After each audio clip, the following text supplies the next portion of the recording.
Sa dakbayan sa Ormoc, aprobado na ang 350 milyones ka pesos nga budget alang sa COVID vaccine. Atong sayra ng detalye pinagi sa akong interview ni Mayor Richard Gomez sa Ormoc City. Mayor, imuhang good news para sa mga Ormocanon, I suppose.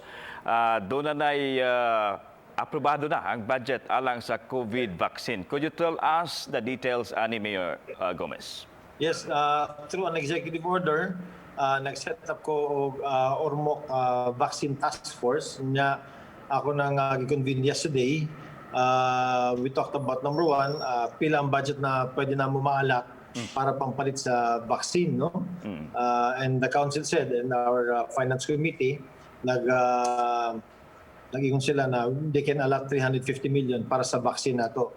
And with the 350 million, that can cover already at least mga 70 to 80% of the population of Ormoc City. Initially, para lang makaibawang tao na kasagaran sa mga tao dali, di man sila musugot sa vaccine na gikan sa China. Di sila magsalig ba? So challenge kay na diyan. Kasi 50% raon niya, pinakamahal sa tanan. Unsay mga priorities nato? Una natong matusukan, Mayor. Well, the top three priorities are number one, the senior citizens, ang frontliners, ug ang kanang naay comorbidities. No? So sila tong ang atong top priority for the vaccination. We have a complete list already kung kinsay pwede bakunahan, no?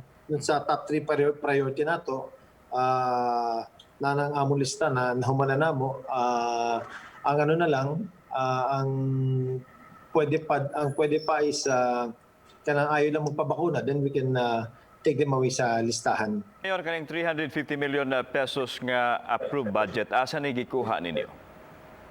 Sa among funds sa LGU, gikan sa trust fund namo o kanang mga MOOE na na-revert sa mga offices.